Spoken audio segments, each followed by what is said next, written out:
Wisdom verses of the fundamental wisdom verses of the Middle Way by Nagarjuna.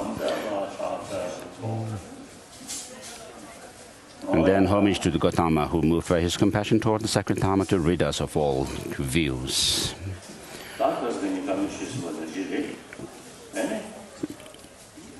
So as we discussed the last 2 days, as Buddhist practitioners, our ultimate aim is, just as the Buddha has attained enlightenment comprised of the realization and true cessation. So on the one hand, we should develop that of the altruistic intention or spirit of enlightenment, which is complemented by the wish to help others and also the intention to become enlightened. And Nagarjuna has said that what is enlightenment is the main objective of enlightened Buddhahood is to serve other sentient beings, and therefore for the benefit of all sentient beings as infinite as the expanse of space. In order to serve them, you intend to become a fully enlightened being, to reach that enlightenment. And in order to reach it, of course, within that Buddhahood, you have the form body for serving others, and then there is the Dharmakaya, which fulfills one's own interests. And so these two holy bodies, the Buddha form body and the Dharma body, arise from the accumulation of merit and accumulation of method, and so these two are the means to attain those two Buddha bodies, merit and wisdom.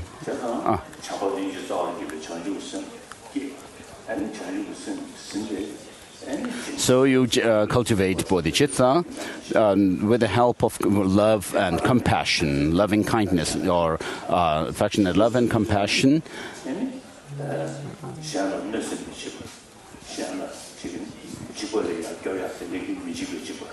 So, accordingly, having generated bodhicitta, then you also engage in the bodhisattva practices comprising of the 6 perfections, such as generosity. And within that generosity, practice of generosity, you have the generosity of giving material things and giving social service, and also helping people in danger, so saving others from danger, which is termed as giving fearlessness. And then there's giving of dharma. It doesn't mean that you go around give teaching to people as such, but in order to help others to develop wisdom, which sees things, what is right from wrong. I mean, you should have the intention to cultivate it, and then also aspire to share it with others. And then, therefore, through one's practice of generosity, what you reach is that perfection of giving or generosity. Of course, at this stage, we cannot have that perfection of giving as such. But as much as we can, we should think of helping and benefiting others. And so similarly, it is the case with the practice of morality, patience, joyous effort, concentration. And so through these practices of these 5 perfections, then one accumulates that of merit. And then with regard to the wisdom, you could develop the wisdom, understanding those of the nature of impermanence and so forth, which are the 16 aspects or characteristics of the Four Noble Truths. And so in this, and then you also could develop the wisdom of selflessness and so forth. And then by combining these two, the merit and wisdom, you could attain the two Buddha bodies, those of the Rupakaya and Dharmakaya. So tomorrow is our final day of the teaching this time. And therefore, we'll do the bodhicitta ceremony as well, based on ritual. And so today, we'll continue with the teaching of Buddhapalita, where we left yesterday. We are on chapter number 2, page 19, in English.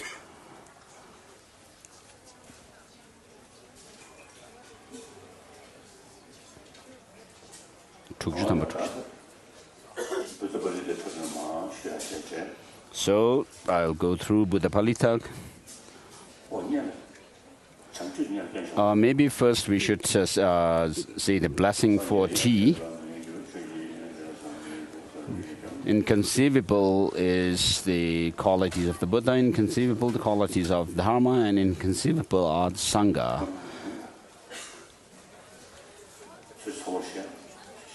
And keeping faith in inconceivables has inconceivable fruit. And I make offering of this tea and bread to the inconceivable ones.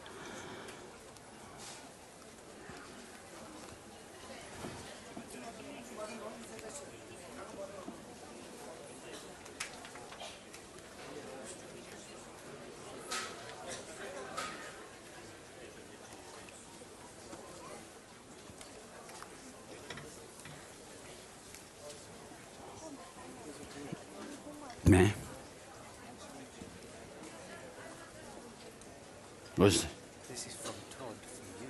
Oh. Is it? Distilled coffee. Distilled what? Coffee.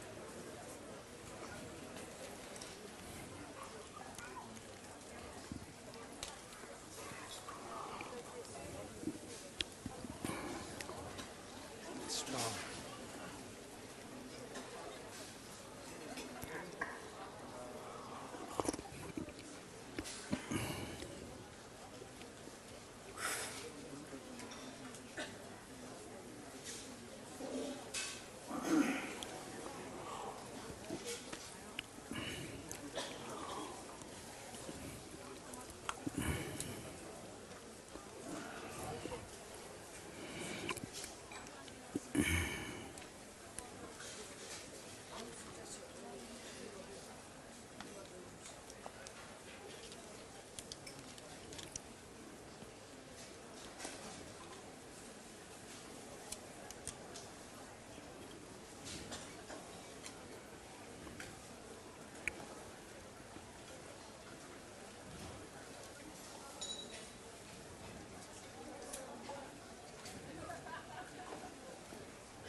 So chapter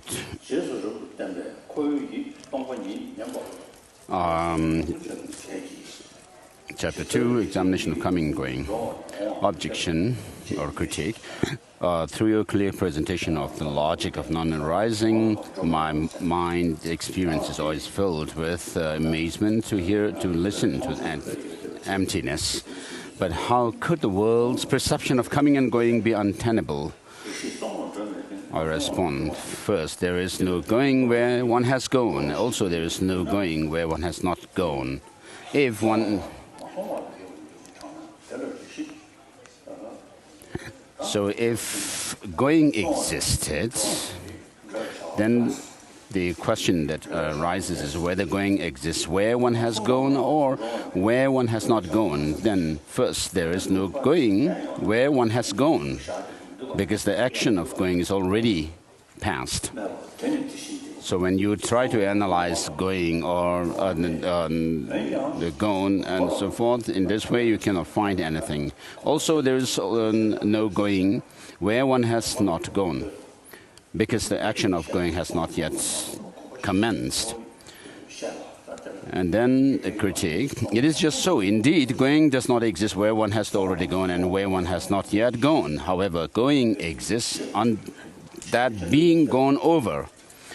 And the response, apart from where one has gone and where one has not gone, there's the being gone over is unintelligible or cannot be conceived. Apart from where one has gone and where one has not gone, how can that being gone over exist? This is unintelligible. How? Stating this is unintelligible is tantamount to stating it is untenable since it is not apprehended. Thus, apart from where one has gone and where one has gone, that being gone over is not apprehended at all, and thus it is untenable. Therefore, going does not exist since that being gone over does not exist in the least.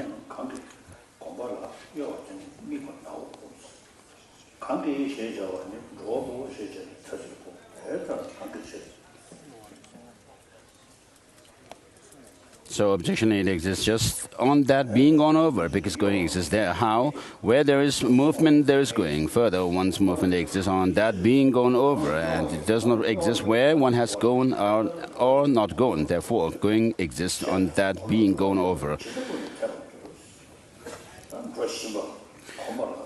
So going, the process of going or taking a step, does not exist. In your proof establishing the non-existence of going, you taught or you showed in verse number 1 that the action of going is already past and not yet commenced. Therefore, where there is movement, there is no going. There is going, and that movement is observed. Further, once movement exists on that being gone over.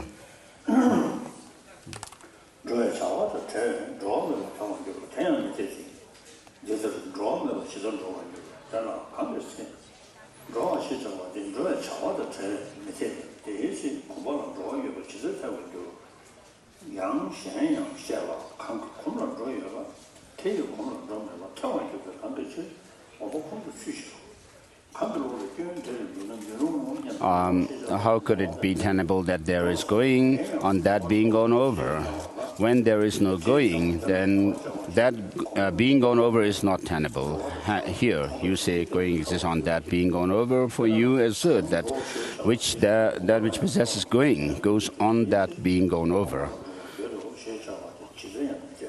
But the action of going constitutes a single action, and since for you the action of going is connected with that being gone over, therefore it follows there is no going when going is not connected with the action of going. But this also is untenable, for how could there be going in that way when going does not exist?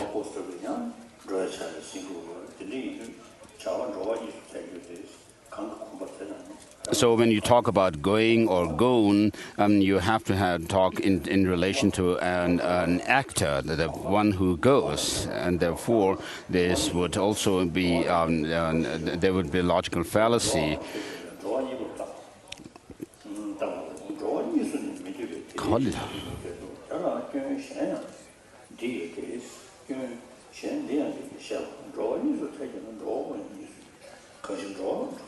If it follows that going is twofold, then the goer also would be twofold. Why? Because on page 21, because going is not tenable when there is no goer.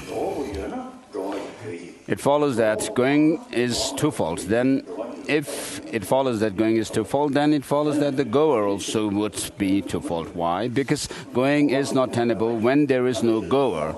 Because if the goer exists, going also exists. And if the goer is rejected, then going does not exist. Therefore, it follows that if going is twofold, the goer is in consequence would also be twofold, but this also is unacceptable. Therefore, since many faults would arise, there is no going.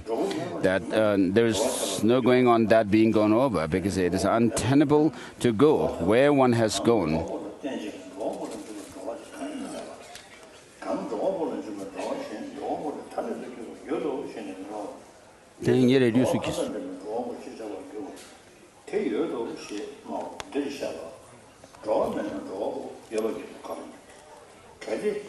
If there were no goer, going would not be tenable. It has already been demonstrated that if there were no goer, going would not be tenable. But if going were not tenable, since there were no goer, what going would depend on the goer, and what going would pertain to the goer. An objection, we do not say that there is another going that pertains to the goer.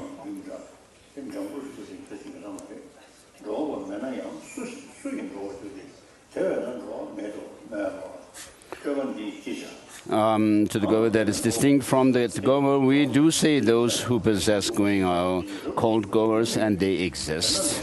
And the response, the Master says, if there is no going, how could there be a goer?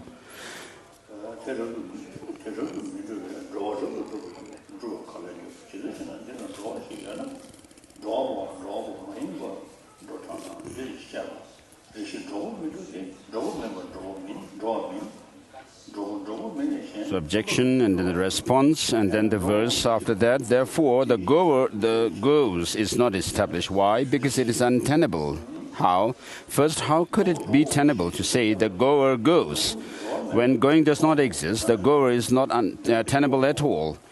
When it is said the goer goes, just a single action of going exists. Since that action of going is clearly connected with goes, the goer is not connected with going. Thus, it follows that goer is merely a name, just like the names of Gutta and Chaitra, but this also is not acceptable. Therefore, when going does not exist and the goer is not tenable at all, at that time, how could it be tenable to say the goer goes? The Master gives a further response for any who take the position that the goer goes. It follows he is a goer without going, because you assert the goer goes. You may think it is unsuitable for any to take this position, for such a fault would arise, and you may think a goer goes since he possesses going. But since the term goer is clearly connected with the action, it follows action of going, it follows he is goer without going. And because you assert the goer goes, then it follows that this would mean the goer without going. But this is untenable, for how could one who goes be without going? But if you think it is unsuitable that such a fault arises, you assert that both the goer and the goes possess going. Then also this error arises, and it is stated, if the goer goes, it follows that going would be twofold: that by which he actually becomes a goer, and that which goes, having become a goer. So if one imagines the goer who possesses going goes, then it follows that going would be twofold. And going by which he actually becomes a goer, when he possesses it, and the going in reliance upon which he goes. But it is untenable that going is twofold. If it follows that going were twofold, then as before, it would also follow that the goer would be twofold. But since there is also unacceptable, it is thus untenable to say the goer goes. So please read on.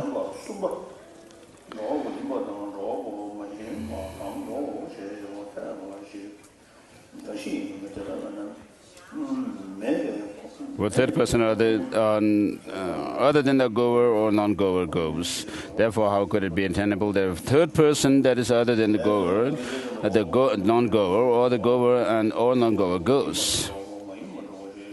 That being so, because such a person is utterly non-existent, neither the goer nor the goer also go. Thus, because of that, it is untenable to say the goer, the non-goer, the goer, and the non-goer go. Therefore, to say he goes is not actually established. If that referred to in the statement the goer does not exist, he goes does not exist, how could going be actually established? So the reasonings that are the process of reasoning basically are same.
So are you walking about while rising into the sky? At that time, before the commencement of going, there is no commencement of going. On that being gone over and where one has gone.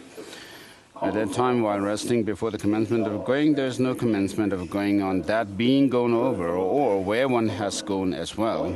If there is no commencement of going, how could there be one who possesses going on that being gone over? If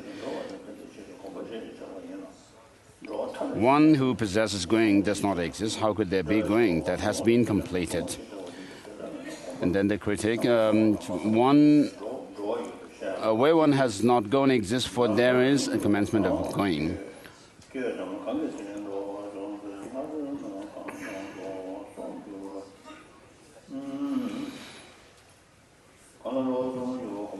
Where one has not gone exists, before there is a commencement of going. And the response, how could there be going where one has not yet gone?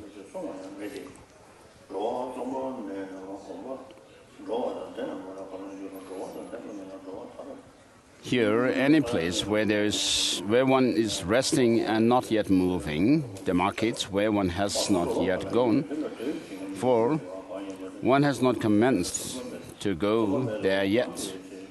When one moves, then at that time, when one commences to move there, it is no longer where one has not yet gone.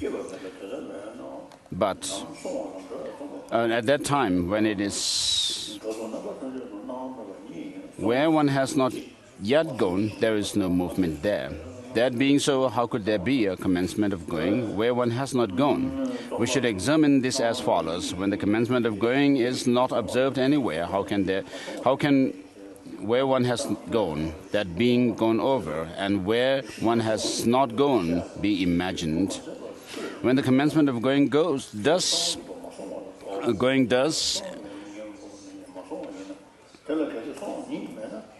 is not observed anywhere, at that time, how can one imagine where one has gone, that being gone over, and where one has not gone? First,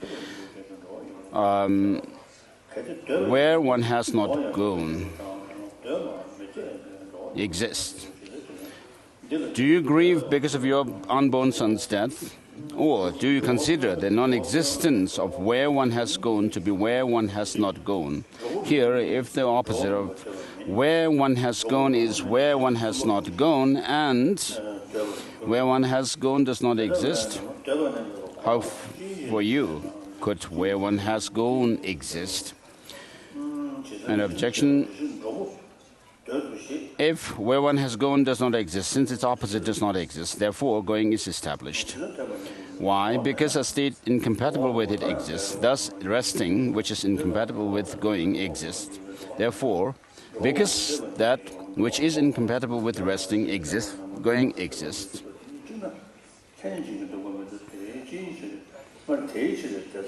It may be asked that if resting exists, wouldn't going also exist? But since resting is untenable, how could going exist? In what way?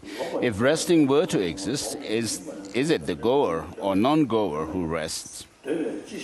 First, the goer does not rest, and the non-goer does not rest. How could a third person, other than the goer or non-goer, rest? Thus, resting is surely non-existent. Why? Because it is untenable. How is that? First, how could it be tenable to say the goer rests? When there is no going, the goer is not tenable.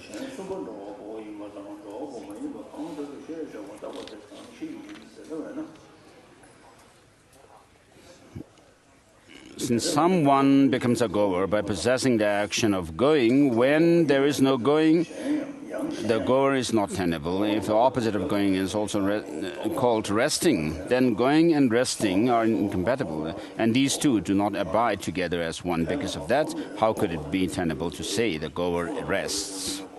And the goer also does not rest. Why? Because his going does not exist.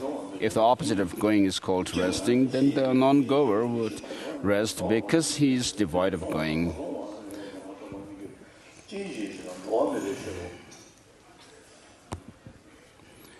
But how does he rest? If the resting of non-goer were also considered to be resting, it would follow that resting would be twofold. Also, it would follow that one resting would be twofold. Therefore, because of that, the non-goer also does not rest. But if you think that the goer and non-goer rest, then since the going cannot be tenable, therefore the resting also cannot be tenable.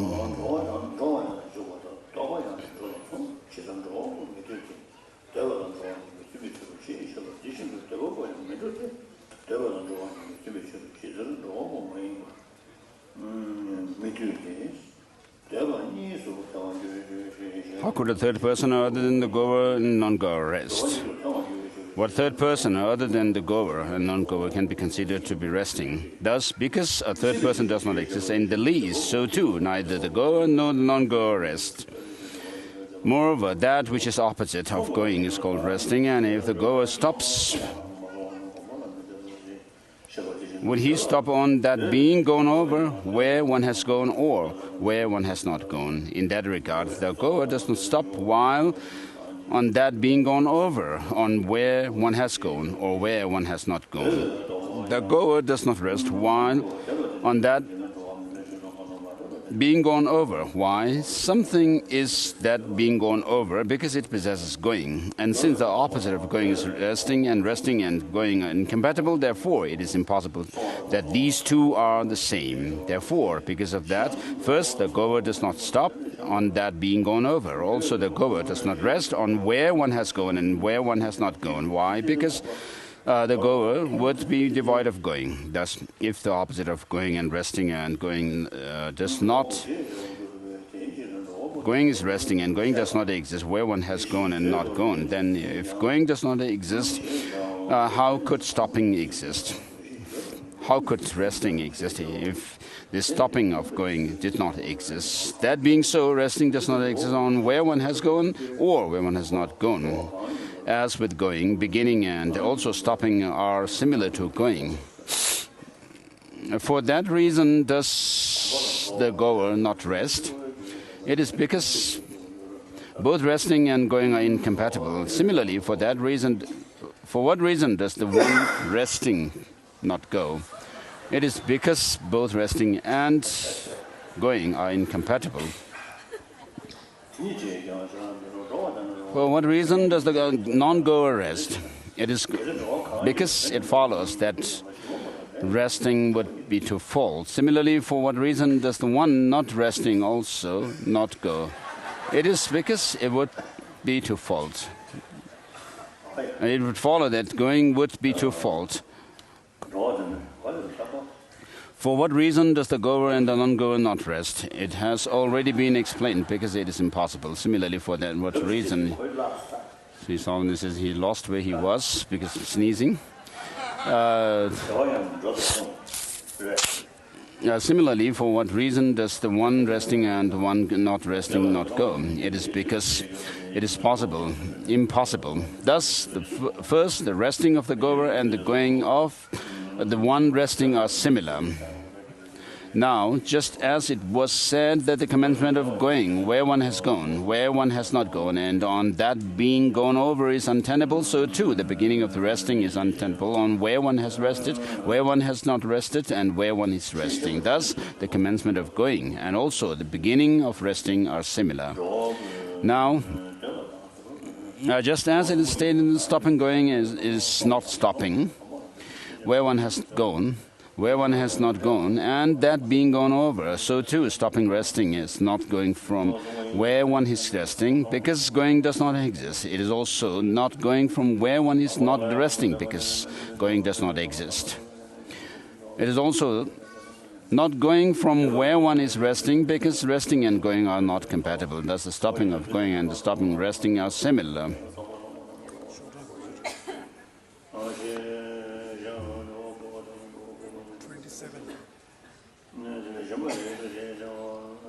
Objection. Though it cannot be said going, beginning, and stopping exists where one has gone, where one has not gone, or on that being gone over, or that the goer, the non-goer, and that other than those exist, still Chaitra is called a goer, due to seeing Chaitra walk, because for that reason the goer and going exist. Response. First, this is a confused statement that should not have been uttered. However, if the thought that Chaitra is a goer arises from seeing Chaitra walk, then when Chaitra stops walking, is stopping walking and Chaitra the same or different? The Master says, to say that going and the goer are the same is not correct. To say that going and the goer are different is not correct. How is that? If going itself is the goer, then it follows that the agent and also the action are the same. If going itself is the goer, then it follows that the agent and also the action are the same. This is untenable. How could that which is the agent be the action? But if you think it is unsuitable that such an error arises for both the agent and the action,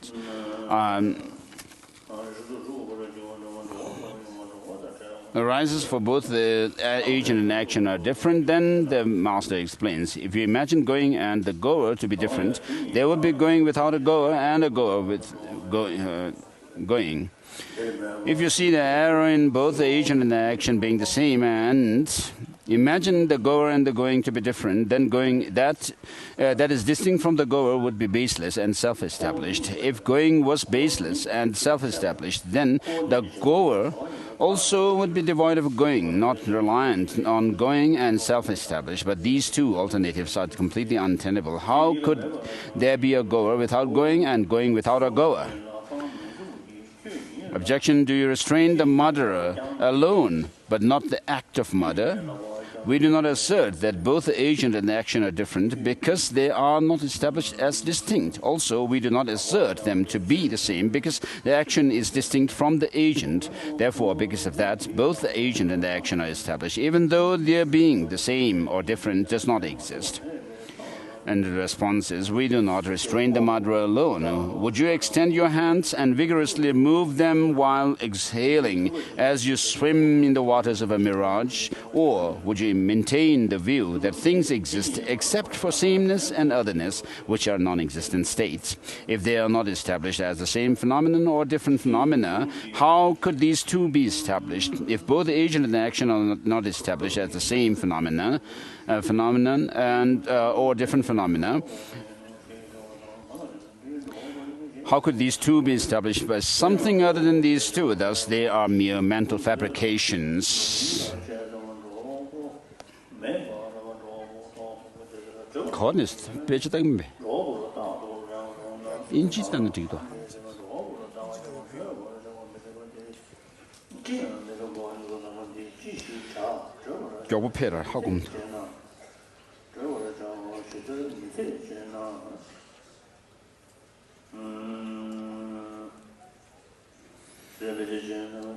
So how could this object of mundane worldly perception be suppressed by concealing it? One is non-goer due to being devoid of going, and one is a goer through relying on going. That being is one who goes, and further, that being is called a goer. In desiring a son, would you cohabit with a neuter? Or do you consider a non-existent goer to be a goer? In that case, if that to be gone to, that is this destination, exists, it is suitable to imagine a goer. But even when a goer is imagined, that to be gone is untenable. Therefore, at that time, since conceiving this is harmful, what use is it? But if you ask, how could that to be gone to or the destination be untenable, then it has already been shown that where one has gone, where one has not gone, and that being gone over are unintelligible. But if you think that since he goes in just those ways, he is the goer, then equally, since he does not go in those ways, therefore imagining him to be the goer is pointless. Objection. Since he is a goer, the going itself goes. For example, speaking speaks, or actions act. Response. But if you consider the going of the goer, then what going goes as that goer, or what other than that goes, neither are untenable. Why is that? That going by which he becomes a goer is not the going of that goer. That going by which Kshetra comes to be called a goer, when he possesses that going, is not the act of going of that goer. Why is that? For the reason that there is no goer prior to someone going somewhere. For the reason that prior to that going, that is, the going by which someone becomes a goer, there is no prior goer who exists before such going. Because the goer alone possesses that going, he is called a goer. If someone were to go somewhere, like a town or city, then going and the goer would be distinct. Therefore, that going, that is the going by which he becomes a goer, is not distinct from the goer, like it's a town or city. Thus, first, the action of going, by the action of going, he becomes a goer. But that going is not the going of the goer. But if you think that something other than that goes, then that going by which is different from that by which he becomes a goer is not the going of that goer. Also, that going by which is different from that by which Kshetra comes to be called a goer, when he possesses that going, is not the act of going of that goer. For what reason? The Master said, for the reason that two goings are untenable when just one goes.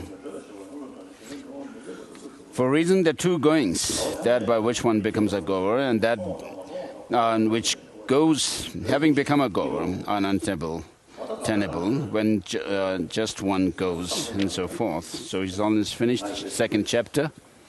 So of course we have these notions. Of course we will say that of course I exist, I go, I sit, and so rest, and so forth. So when you talk about going, you are not saying you went, and you are not saying you are going to go. And you are going is a reference to the present, but half of that time is past and half yet to come. And therefore, the present itself that you refer to by the going does not exist. So, when we don't do any kind of analysis into this kind of reality or nature of things, of course the going is that. There, but when you do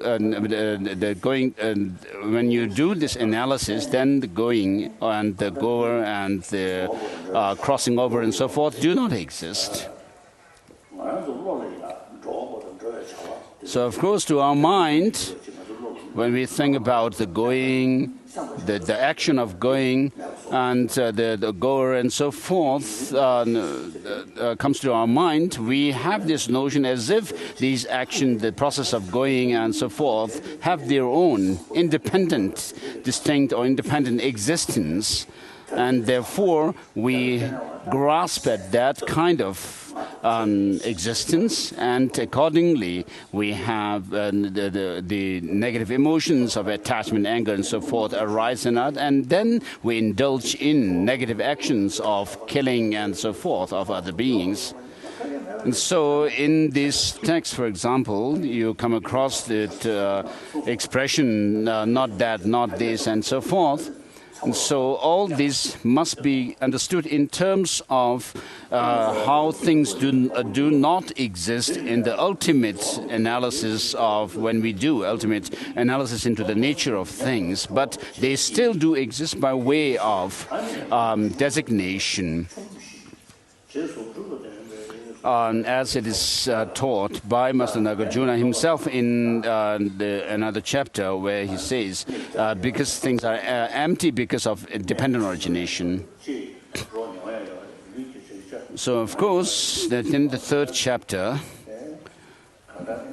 so we with our senses, like the visual consciousness, auditory consciousness, olfactory consciousness, and our taste, bud, and so forth.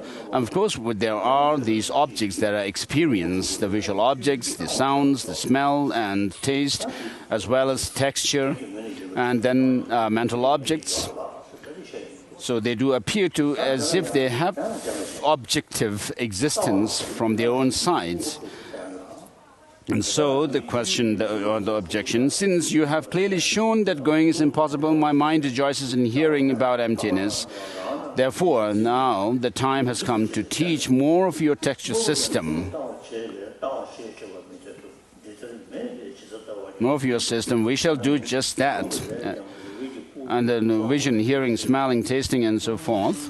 Vision and so on are taught to be the six sense faculties, while their object fields are to be shown to be the six objects, such as visible form and so forth.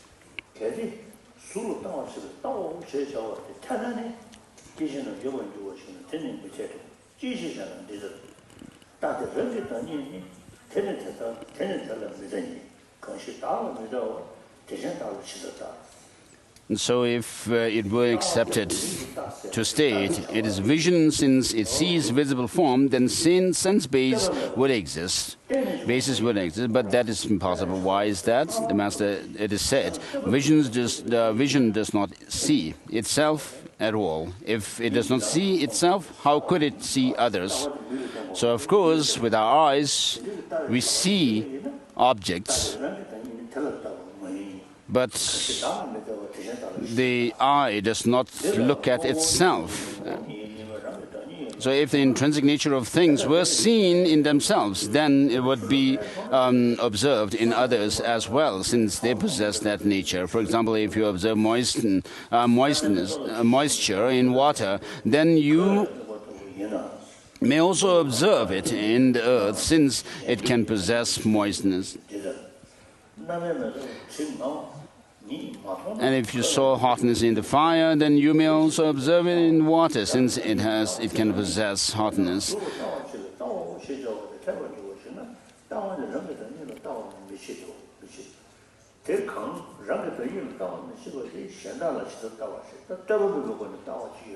So what these are saying, that if looking or seeing things is something, an action which is done without dependence on others, then these logical fallacies you would have these logical fallacies.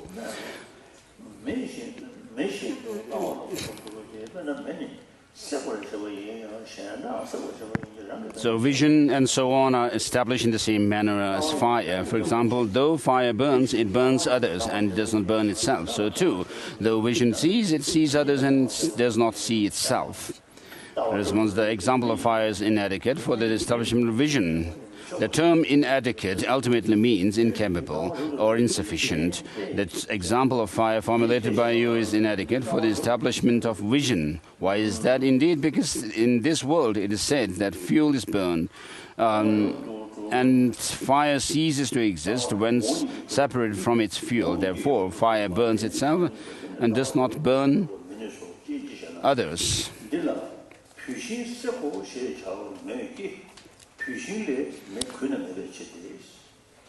And so forth. And then moreover, specific proof must be declared. And Master Aryadeva states, fire, which is by nature hot, burns. But how could that which is not hot burn? And so forth. So that being so, the example of fire is inadequate.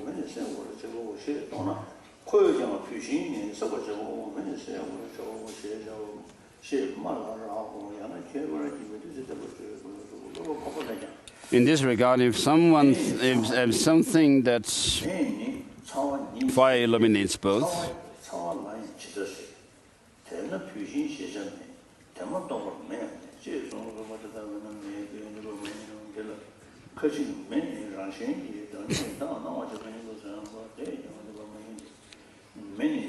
then this also is inadequate as a proof, for just as fire would illuminate both itself and others, so too it would burn both itself and others. If someone says that it burns others but it does not burn itself, then how could it be tenable that fire burns others but does not burn itself? And similarly, how could vision see others and not see itself? Again, he may say, why is it not the case that just as fire illuminates itself and others, so too, regarding vision, vision sees both itself and others? For it is said that one sees oneself. So too, on this point, speakers in the world declare, I myself apprehend myself. But since this expression refers to its own self, the example of fire is inadequate as a proof of establishing vision. Moreover, that together with vision are refuted by where one has gone, not gone, and that being gone over.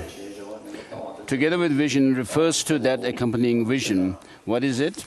It is the example of fire. This means that both the example and the vision have been refuted in the same manner. By what means have they been refuted? They have been refuted by the examination of where one has gone, not gone, and being gone over, and so forth. So we'll have a break here. Holiness.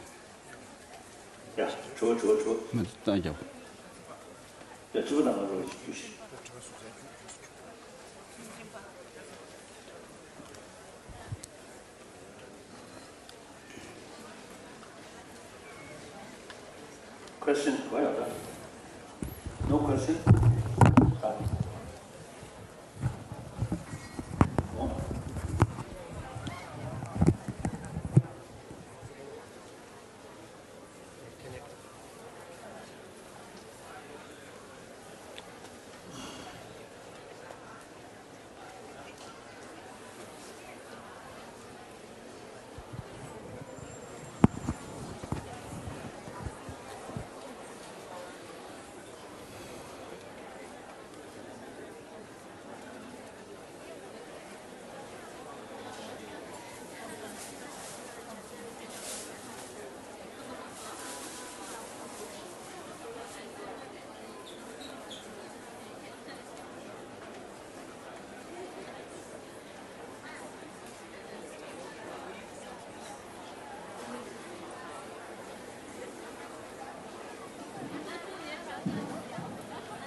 In the first question, in Lamrim Chemot, Tsongkhapa has said that after conceptual understanding of emptiness, one would be able to overcome gross self-grasping.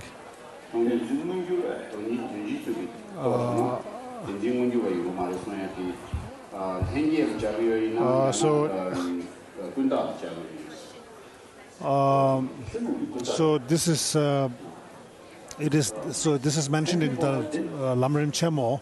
So the question is whether this refers to the spontaneous self-grasping or the fabricated, or rather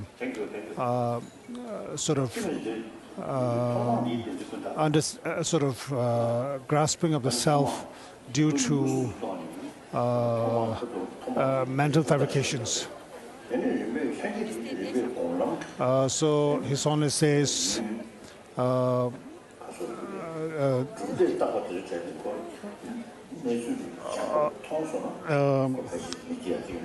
the fabricated self-grasping, these are overcome during the initial stages of the meditation on emptiness, like during the path of accumulation and path of preparation. But the spontaneous self-grasping, this is very subtle. That has come down from beginning of lifetimes, nature is and so they need to why be is it so overcome hard by doing like the compassion from higher thing stages, when like it the is first called ground, second upon? ground, like that. The second answer, I missed the question. I will try to do that later. During childhood, mother gives care and love to the child by smiling and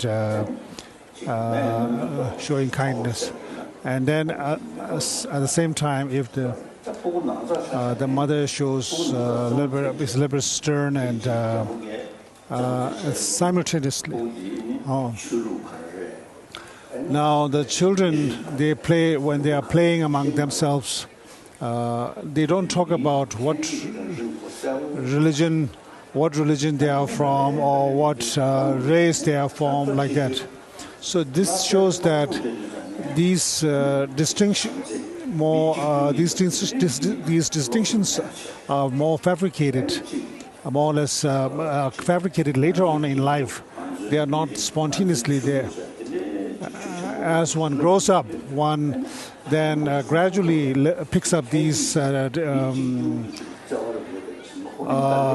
designations like religious background, racial background, cultural backgrounds, like that. For example, in Texas, recently there was a big flood problem, and also in in Bangladesh, there was small similar flood. Now, when a person is being washed away by flood water, now if someone else sees a person being carried away by flood water, the person wouldn't think whether that person belongs to which religion or what nationality he is from, like that. The immediate instinct is to try to save that person. So these things come later on. So what happens is as we grow up, due to our the education we are given, these minor secondary differences are more emphasized, and our basic commonality that is being ignored. So like for example in the past in Europe, like there's this distinction between French, German, European, like that.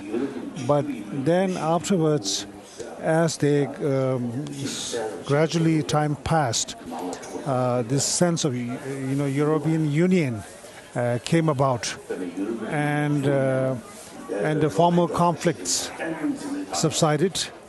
Now, if the European Union had not been established, it is very likely that there would have been infightings in Europe within the European countries.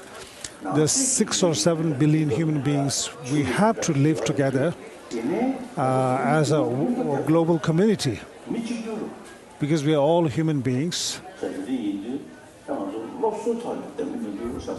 So what's lacking is somewhere in our educational system, there's a problem.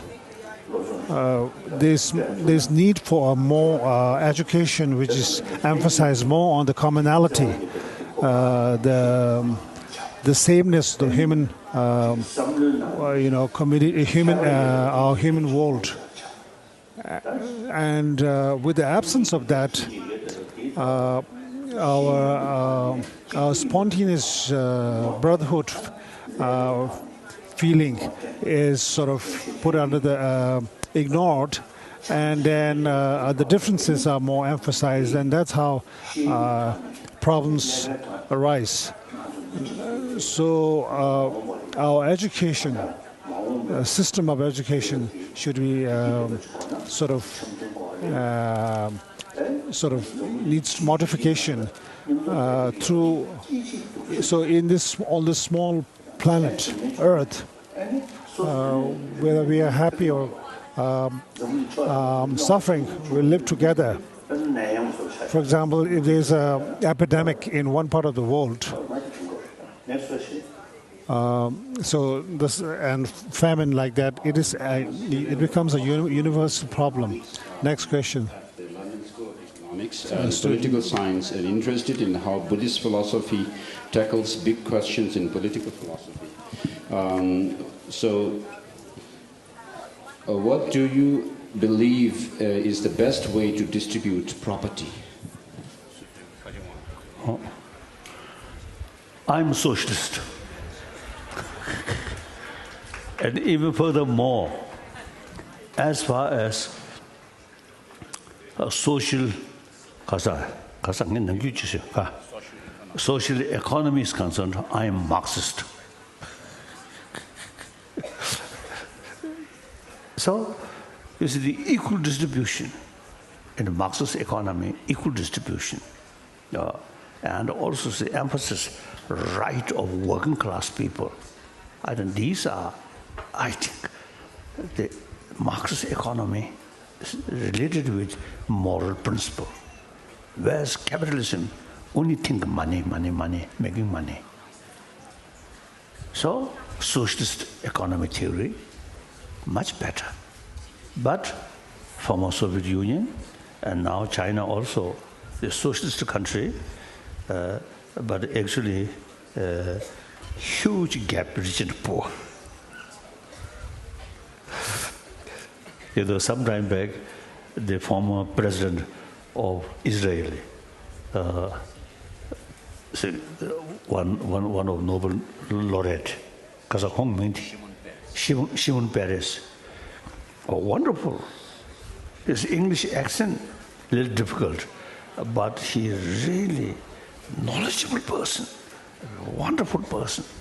As a Nobel laureate, there's a few occasions we come together and talk. So in the past, in the previous, you see, he the more sort of positive attitude towards the Chinese communist, because he socialist, he fully support about socialist countries. And after a few years, one occasion we met. Then I asked him, "What now, China? Socialist?" He immediately said, "No, no longer genuine socialist country." Capitalist, he mentioned to me, like that. Nowadays, why the people try to sort of say the emphasis, importance of equal distribution, but not implemented fully. And then huge gap and corruption. These things have. Why? Lack of moral principle. So system will not change our mind. Only awareness, the self-centered attitude, is ultimately harmful to oneself, and taking care about the well-being of others, ultimately you get maximum benefit. So unless change here, the system, as I mentioned earlier, is not very, we will not be because of the guaranteed way, like that. Next question.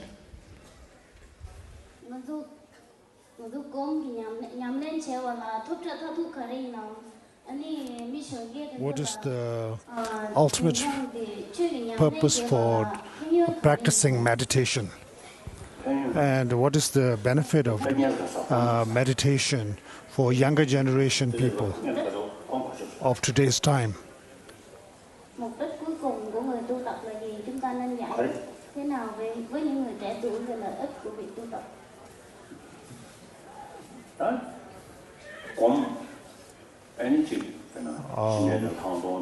Meditation practice like Vipassana and Shamatha, these are common to non-Buddhist traditions, Hindu traditions. So these are practiced. The aim and goal of doing these, engaging in these practices, are slightly different in different traditions.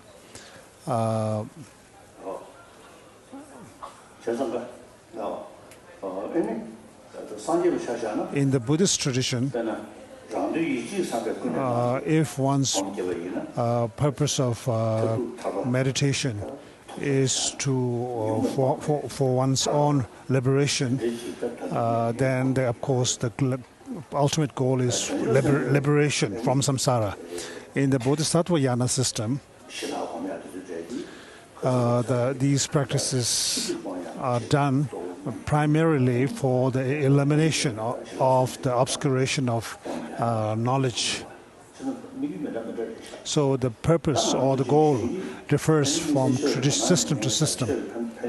And now for those people who don't have much particular interest in religion, but are interested in meditation, now whether you call yourself a Dharma practitioner or not religious person or not, main purpose is to lead a happy life.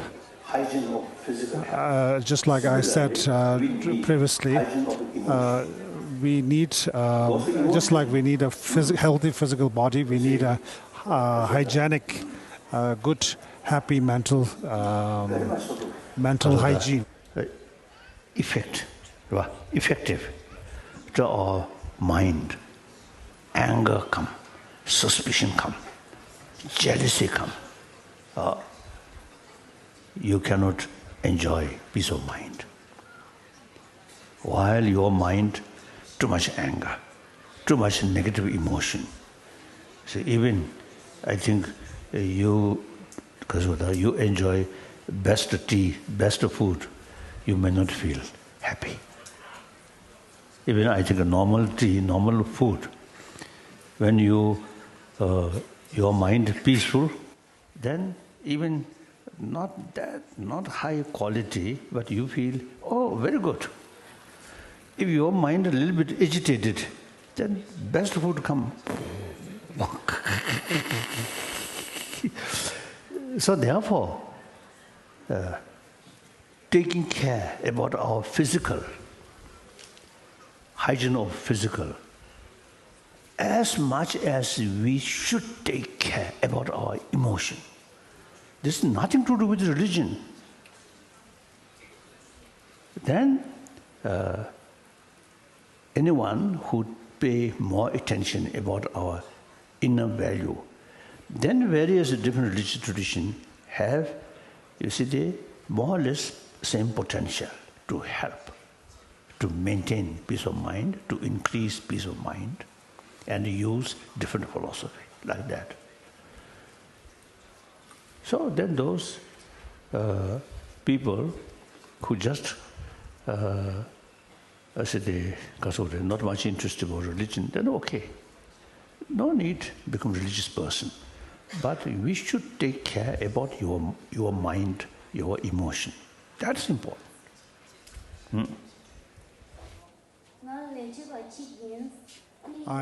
The question is, I am a staff and a business person.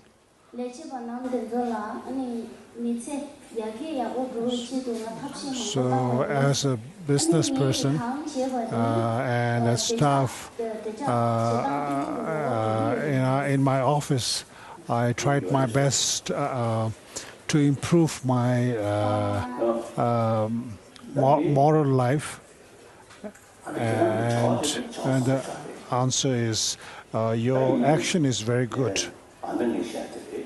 Just like I said, from your side, you try to help people and be kind to other people. Simultaneously, it's important to discuss with other people about the hygiene of one's mind. That would be helpful.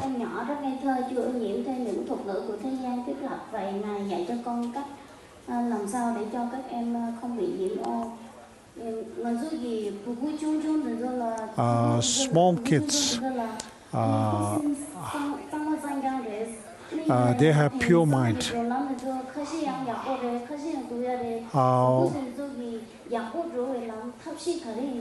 But the society today is, some aspects are very negative, some are good.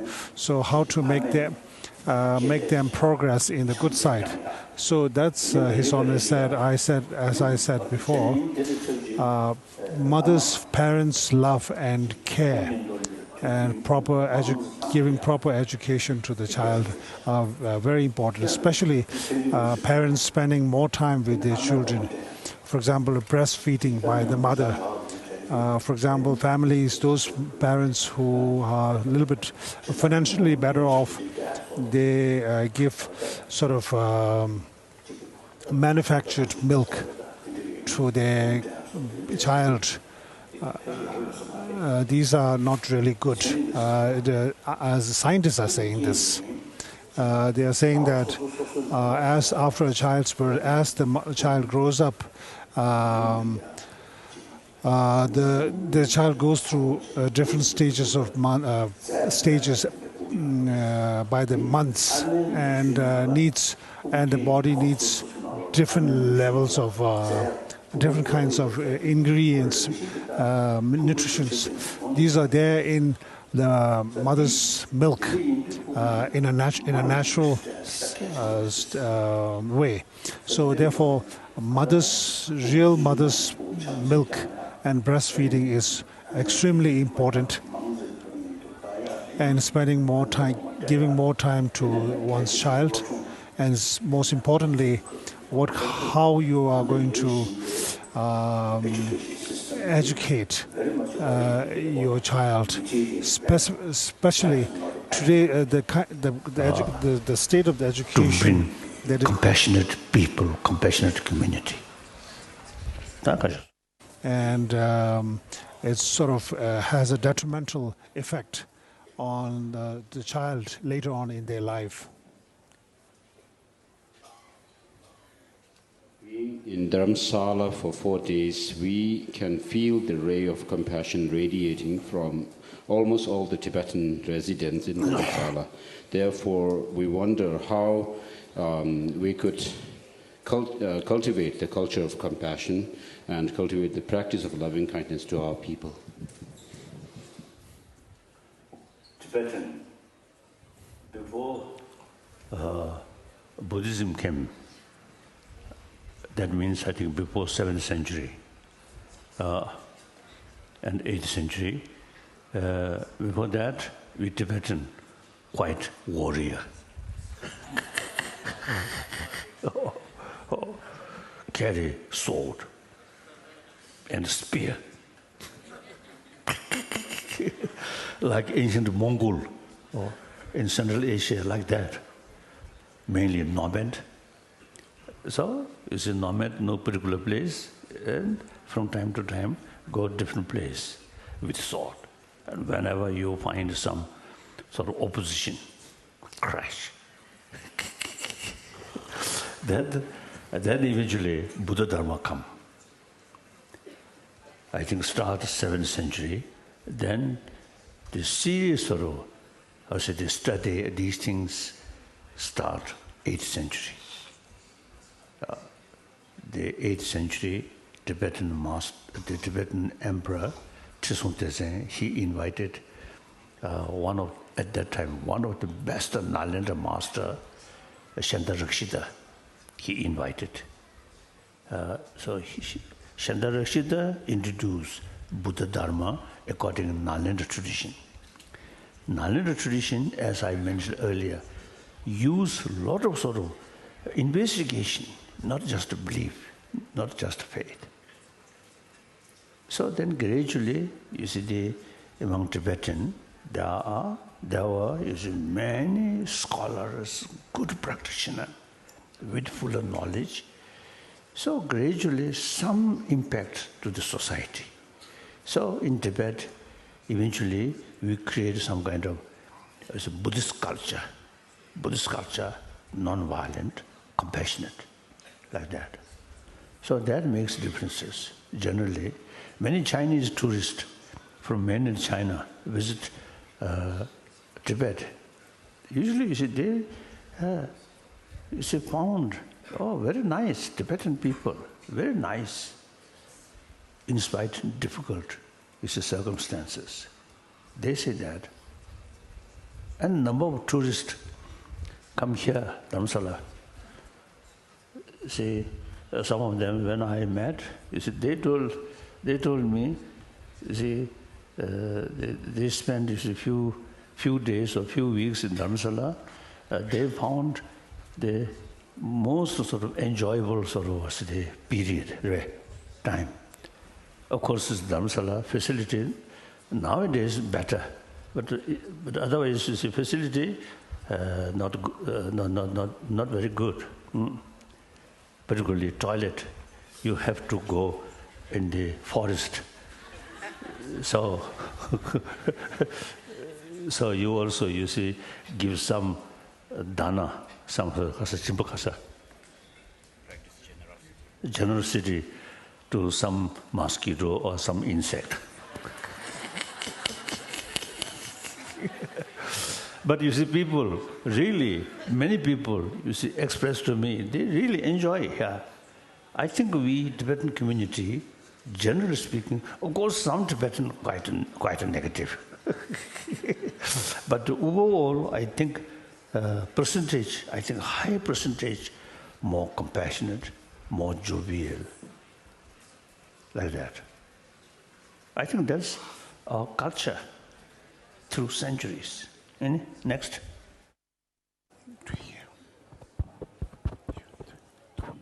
When Jesus gave up his life for the sake of all sentient beings, is this action bodhicitta? We can say most of these great sort of teachers on human history, world history, from Buddhist viewpoint, we can say some of them, they really, the practitioner of Bodhisattva. They taught different philosophical views because it suits the local people. I think different part of the world, due to different climate, different temperature, different way of life. So naturally, different cultural heritage, different mental different mental disposition. So therefore, the teaching of compassion, love, should use through different concept or different philosophical views. To some people, yes, concept of creator is very, very powerful. And for that, just one life. This very life created by God. So we have direct link with God. So very powerful to develop the enthusiasm. Oh, I must follow God's path, God's message. That's love. No need complicated philosophy. And the Buddhist philosophy, in particularly Nalanda philosophy, Nagarjuna's philosophy, very complicated. And then on top of that, life after life. So the reality, according to Buddhist explanation, a lot of sort of cause of complication, like that. So certainly, you see these, I think just ordinary person, I think from Buddhist viewpoint, you see, cannot sort of say, cannot or teaching. Eventually, millions of people follow that and get a benefit. So these appears something different, but the reality, these great people, great teacher, I think some kind of sort of manifestation of it's a higher being. I feel like that. Okay, now next.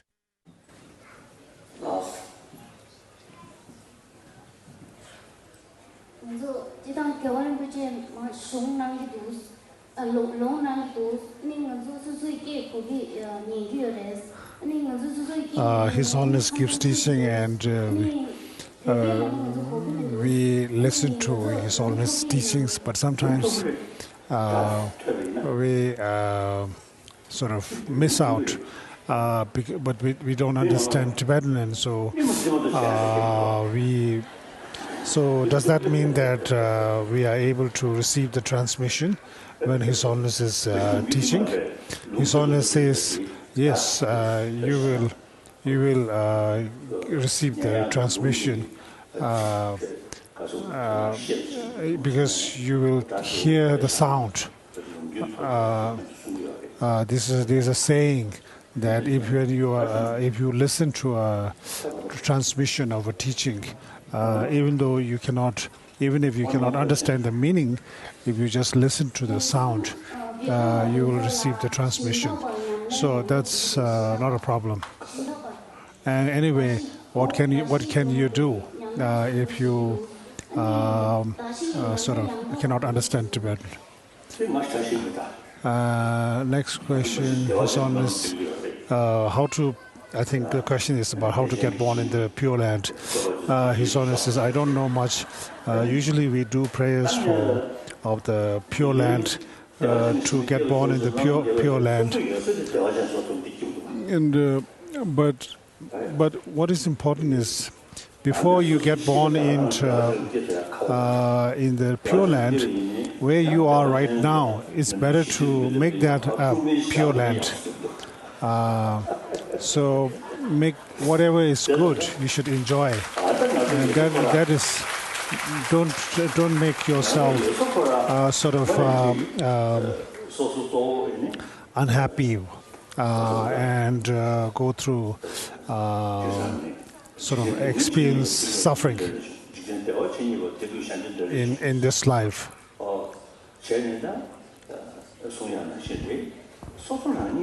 So you should practice method and wisdom genuinely and sincerely, and you will definitely be able to transform your mind, and you will be happier, and your physical body, your body will be you will have better health. But as of course, when you age, the body will decline a little bit. That is something beyond our control.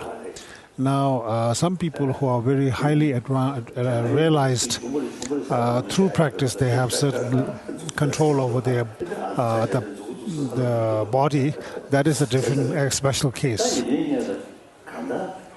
So the main thing is, if you can maintain a calm, tamed, and peaceful mind, that is the main source of happiness and peace. And especially, secondly, Naga Buddhi, Nagarjuna's heart son, is an important disciple, heart. Naga Bodhi, I think he's called Naga Bodhi Lujang. He has said in his one of his commentaries that the people in this world, due to their physical aggregate, they have this capability to practice the drops, winds, and energies. And this is something that lacks in those in the heavenly realms, those beings who live even in the Pure Land. Because even in the Pure Land, because the aggregates are slightly different, they cannot do that practice in the Pure Land. Whereas this can be done only in the world as human beings due to the unique physical aggregate we possess. Last question. Any one last question? How to prepare our mind while engaging in daily activities using emptiness and at the same time practicing kindness and compassion and not fall into the traps of mental afflictions. I think more at the beginning. I think more about altruism. It's much easier. And then for that, then for Buddhist practice, then in order to develop the sort of infinite love, infinite altruism, and aiming Buddhahood, then the understanding about shunyata very important. But for the time being, shunyata not easy. You need years study these texts. So the purpose, I give this teaching, not some kind of hope. You once hear these things, develop understanding of shunyata, impossible. But develop some kind of interest in your mind, some kind of feeling of familiar about shunyata. Then you must pay serious attention, read more text, and study. So it may take 1 decade or 2 decades, 3 decades, then gradually your understanding about shunyata then will become more, deeper, like that. Like that. Yeah.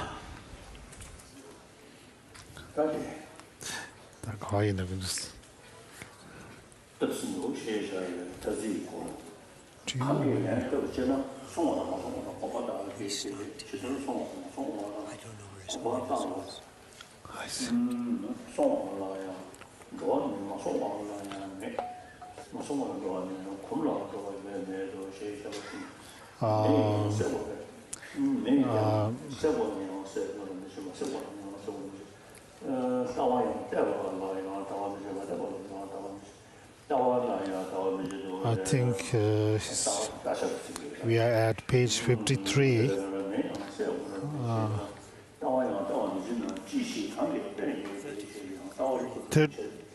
33, sorry. 33.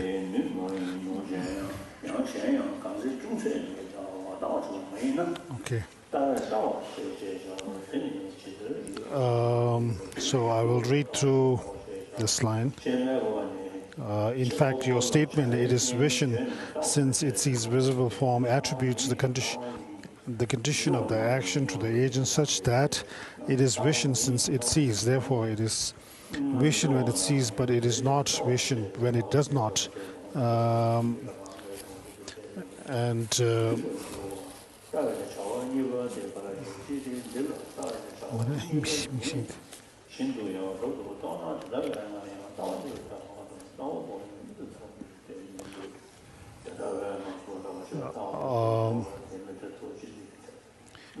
But if you imagine the fault of there being two actions of seeing is untenable, since something is vision, since it sees, because vision itself possesses the action of seeing, then in response, the master says, vision does not see.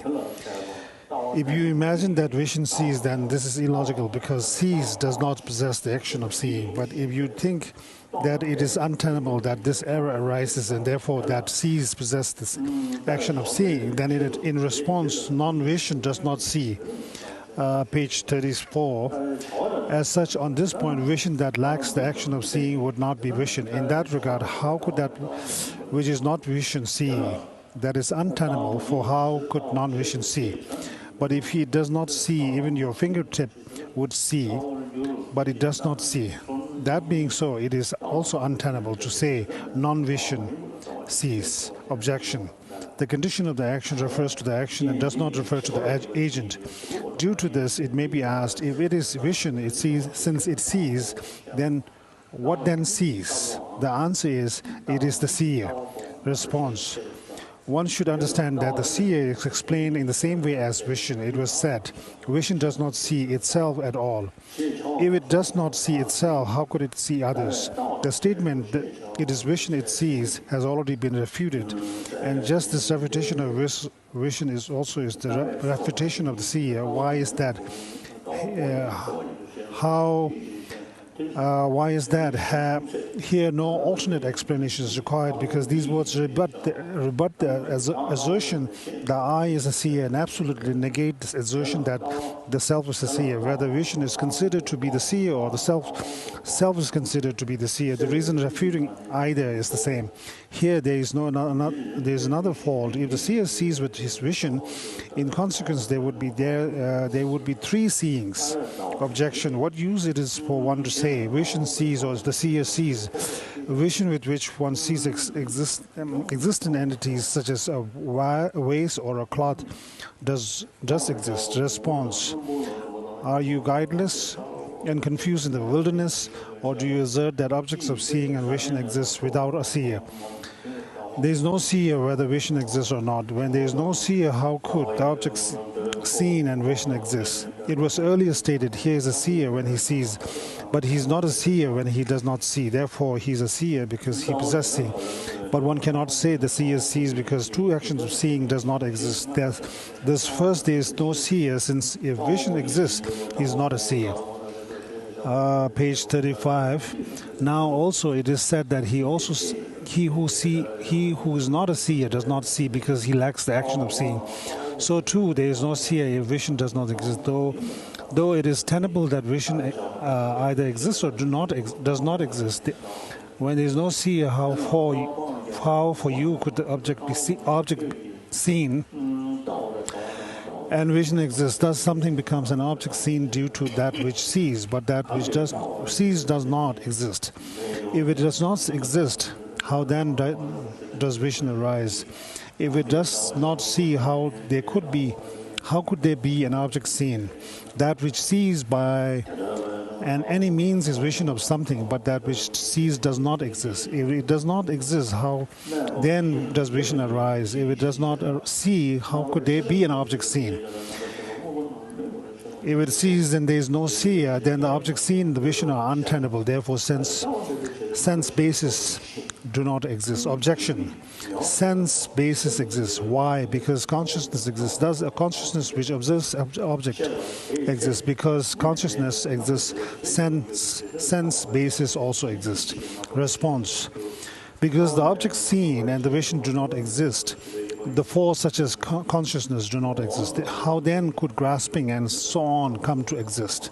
It has been explained that when there is no seer, then the objects seen and vision are untenable. At that time, how could consciousness exist? So too, apart from the object seen, what would consciousness observe? If vision does not exist, how then, without relying upon it, could consciousness come to exist? But if it did, it would even exist for the blind, but it doesn't. That being so, if the object seen and vision do not exist, consciousness is impossible and its existence untenable.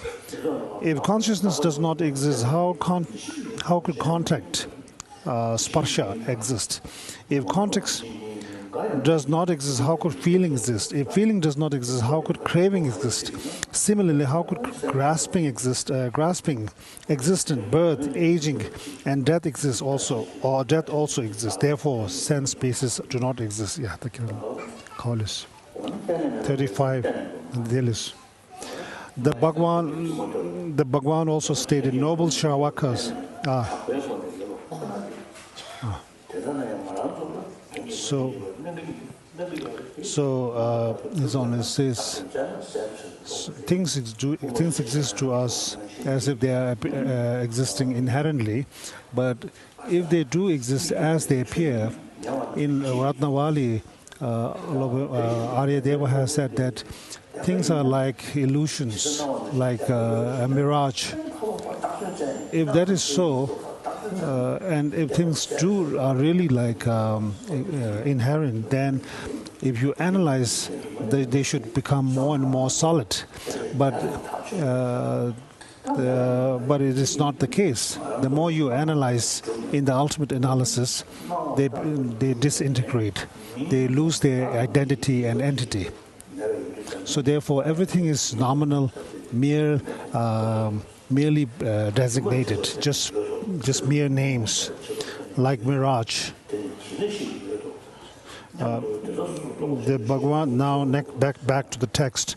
The Bhagwan also stated, so His Holiness says, since things do exist, things appear to us as if they exist inherently, and then we hold to that, and then goes into action, and that's how afflictive emotions arise, such as desire, hatred, and so on. Back to the text, the Bhagwan also stated, page 35 at the bottom, noble Shavakas, visible from that is the object of eye consciousness that occurred in the past, that will occur in the future, and that occurs in the present is not in any way permanent, nor stable, nor suchness, nor undifferentiated suchness, nor non-erroneous suchness. Such illusion exists, the projection of such. So when we hear a sound, an inherent sound, in reality, there's an empty space, there's sound, and the ear organ, and then this brain is also involved, and all these together plays up, and we're able to hear. So same thing applies to looking at a sub-object, seeing. It is a combination of many different factors,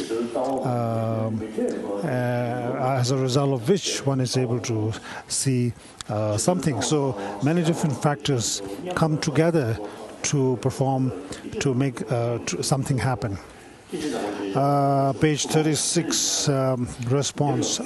Understand hearing, smelling, taste, touch, and the mental faculty, the hearer and the object heard, and so on, in accordance with the explanation of vision. The Buddha, His Holiness says, he taught about the aggregates, etc. These are there. So the text says, understanding, hearing, and so on. In accordance with this explanation, how then should they be explained? In accordance with the explanation of vision, understand what was untenable for vision when comprehensively analyzed also applies to hearing and so on. Understand what was untenable for the seer also applies to the hearer and so on.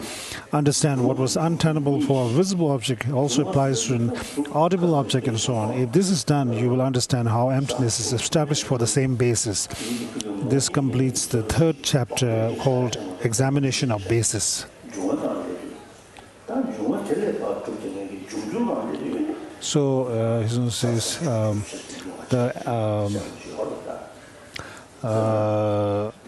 the five elements and the results of the five elements. Now, if you analyze the five elements, they are very subtle. What we see are the product of the five elements, like form. For example, how can the form exist inherently?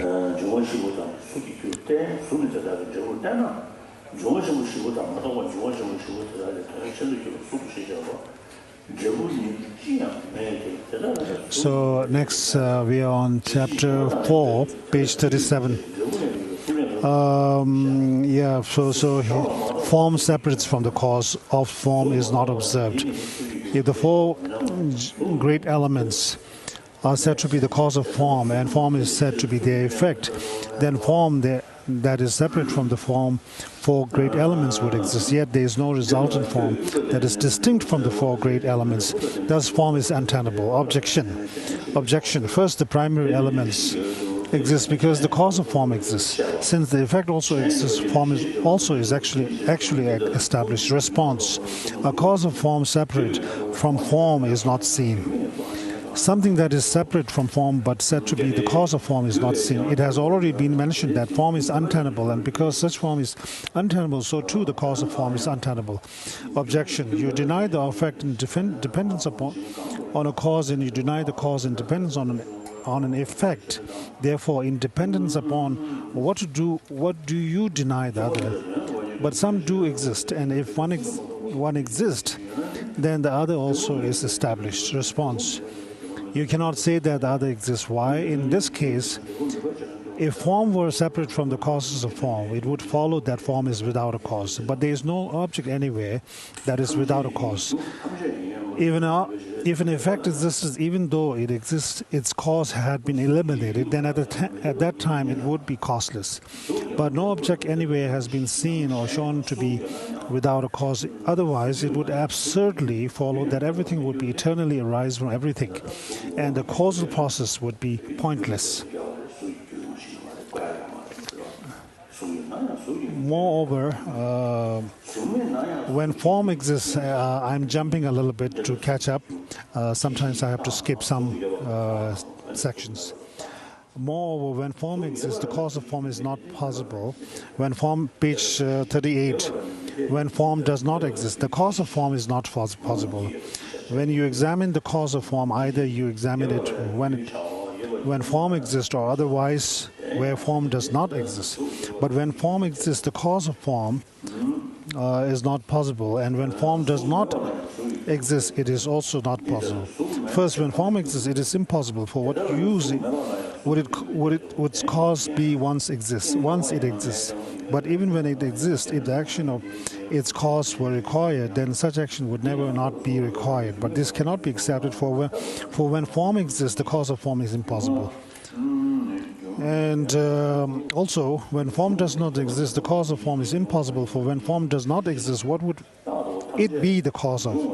That being so, when form does not exist, the cause of form is also not possible. Indeed, this has already been clearly explained in the refutation of conditions. Conditions are not tenable for a non-existent or existent object. Moreover, this is again repeated here, that form exists without a cause is untenable and not possible. Spontaneously arisen from that does not exhibit a cause is not possible and untenable. Why?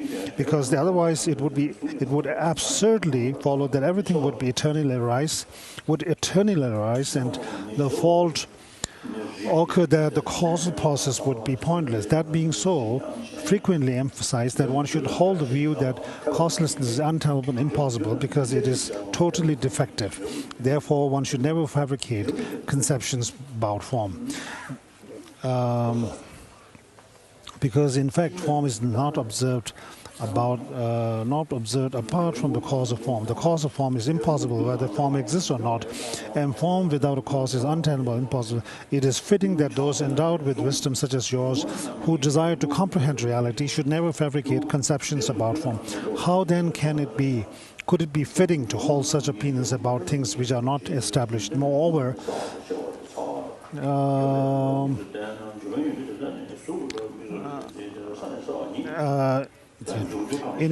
in what way? Now he's talking about the product of the five elements. In that way, the nature primary element is taught to be solidity, liquidity, heat, and mobility. Yet these qualities with the primary elements are not observed in form. Therefore, because we observe solidity in earth, liquidity in water, heat in fire, and mobility in wind, the effect is not similar to the cause, nor is the cause similar to the effect. Thus, it is not possible to say that form is the effect.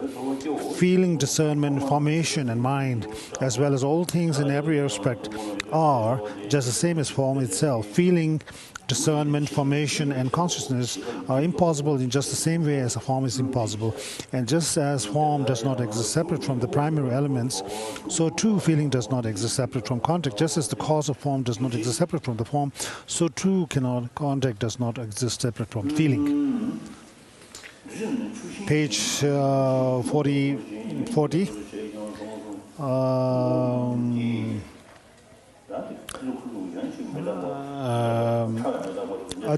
Aditya Bandhu also stated, form is like a mass of froth, feeling is like bubbles, discernment is like a mirage, formation is like a plantain tree, and consciousness is like an illusion. Form that comprises one temporal component of aggregate is impossible, and so too the remaining aggregates are impossible. Not only that, just as form is impossible, so too all phenomena are impossible. Thus, now it comes to this point saying form is emptiness. Form is empty, which comes in the Heart Sutra, and which does not mean form, there is no form. The form, it just means form does not exist inherently, and they arise due to causes and conditions. And there's no independent form, and so you cannot say, therefore you can infer that there's a form which is independent of cause and conditions. So the meaning of emptiness is directly related to the meaning of dependent arising. If things exist inherently, then they need not. They don't require causes and conditions. So this is the meaning of causes. Form is emptiness. Emptiness is form. Emptiness is not separate from form. Form is not separate from emptiness.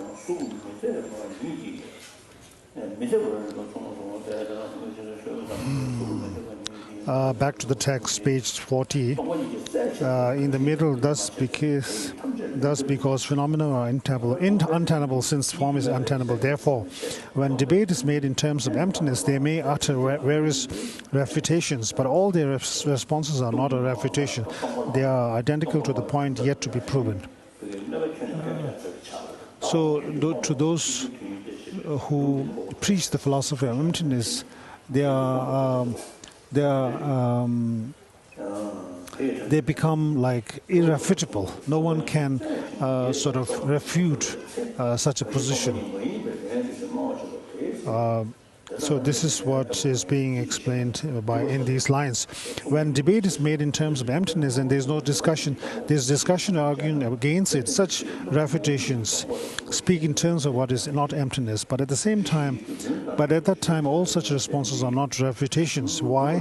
Because they are identical to the point that is yet to be proven. Thus, by way of an example, in order to demonstrate an example to establish the proposition all things are by nature empty, one may establish the proposition by stating cloth is by nature empty. Then to establish, one may add thread, that is the cause of cloth exists. But this is identical to the point that is yet to be proven. Any proof that demonstrates that the cloth is by nature empty also fully establish that thread, its cause is also empty. Therefore, because of the demonstrating that thread, its cause is not empty, is identical to the cloth not being empty, that is yet to be proven. In the same way, beings who understand the nature of Dharma think the nature of virtuous Dharma is virtue, and the rest should be ascertained in the same way. And they also state that this, and if virtuous Dharmas also are empty by nature because they are dependently originated, and it is identical to that yet to be proven. Because it is identical to that yet to be proven, it cannot be refuted. Master Aryadeva also stated, Seeing one thing is seeing all. The emptiness of one is the emptiness of all. When explanations are given in terms of emptiness, they may utter various criticisms, but all their responses are not true criticisms. They are identical to the point yet to be proven. When explanations are given of things lacking any nature in terms of emptiness, all such criticisms due to denying emptiness as before are identical to the point yet to be proven. They are not criticisms, for they are identical in the meaning. But we have shown this in a specific different context. These two verses should be regarded as included in every chapter because they are established universally. This completes the fourth chapter called Examination of Aggregates.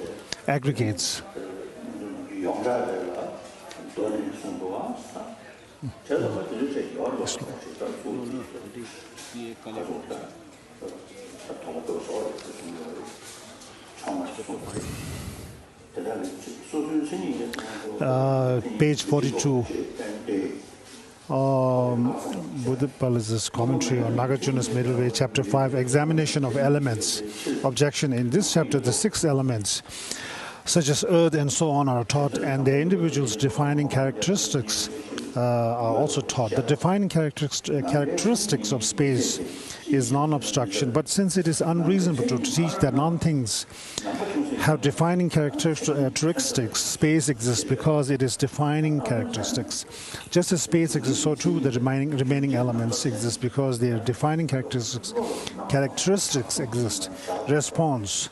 The defining characteristics of space are impossible. Why is that? Because space does not exist in the least prior to the characteristics of space. If so-called space were to exist in some measure prior to the defining characteristics of space, it would be reasonable to point to this or that as the defining characteristics of space. But space does not exist prior to the defining characteristics of space. Therefore, how could it be tenable to speak of the defining characteristics of space if space does not exist?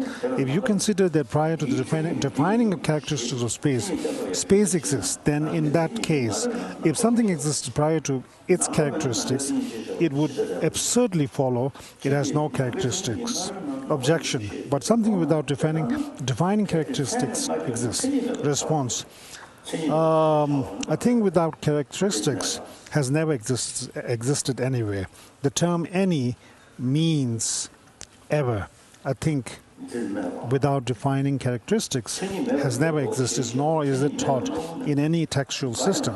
Thus, it is reasonable to declare, if a thing without characteristics does not exist, to what it would its characteristics be applied?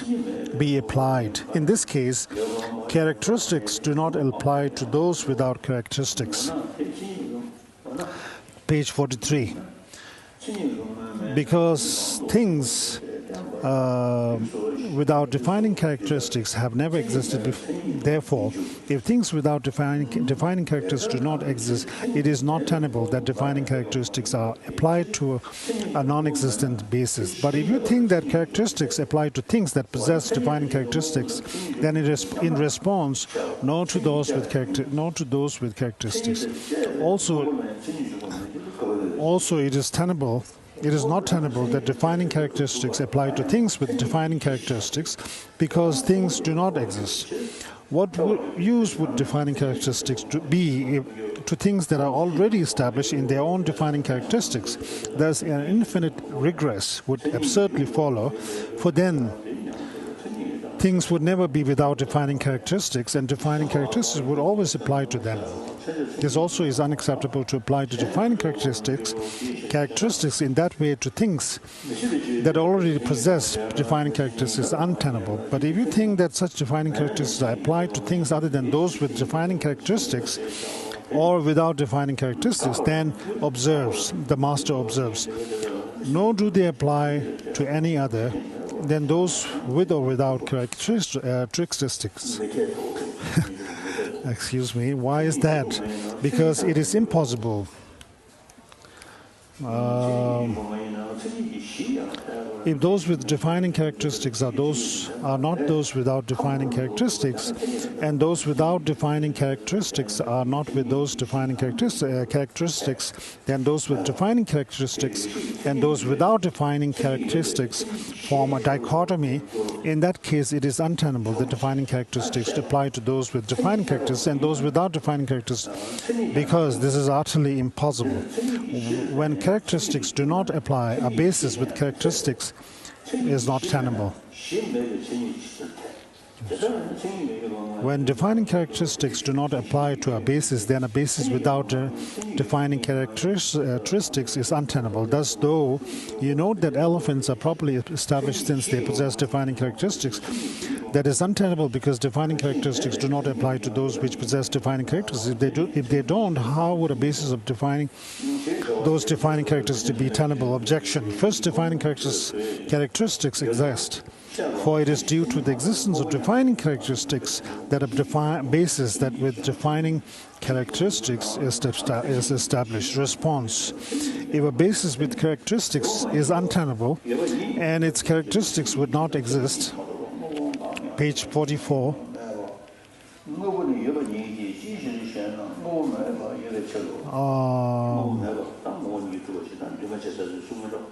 objection.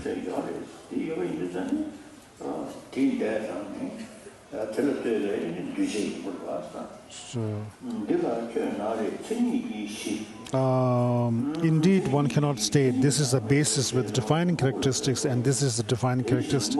However, at times things do exist. Response. No thing whatsoever exists separate from a basis with characteristics or the characteristics themselves. If anything comes to exist, it is either a basis with defining characteristics or simply a defining characteristics, but that which is neither a basis with defining characteristics nor.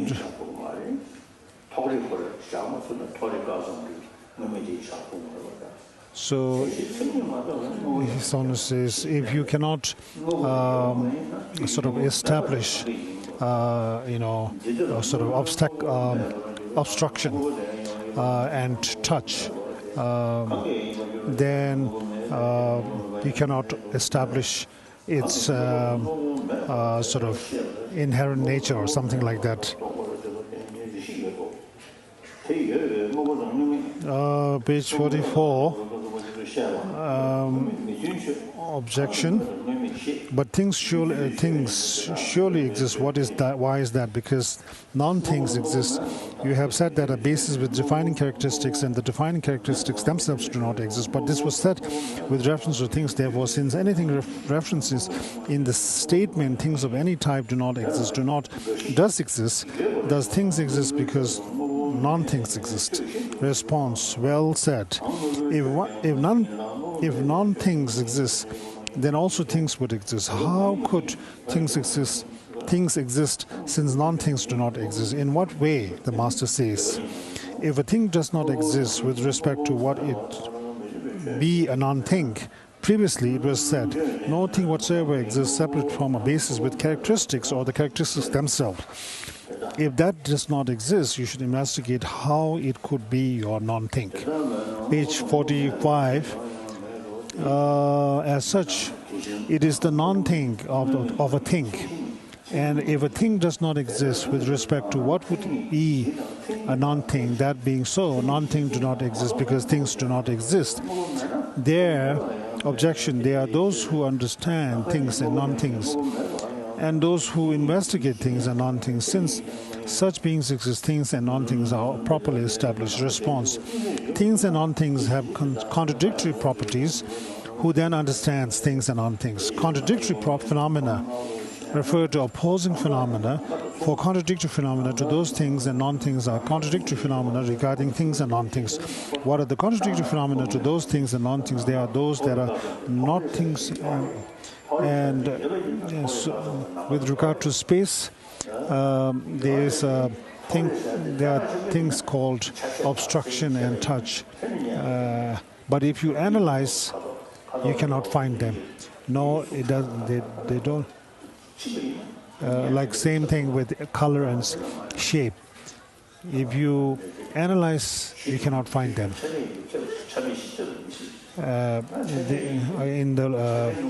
It is said that if the thing exists, it has parts, and there's nothing that has that is no parts. So page 45 in the center. Therefore, space is not a thing, nor a non-thing, nor a basis with characteristics, nor a characteristic itself. Therefore, it is this investigated, neither a basis with characteristics, and the characteristics of themselves do not exist, nor things that are other than a basis with characteristics, and characteristics themselves exist. If things do not exist, then non-things do not exist. Therefore, space is not a thing. Also, it is not a non-thing.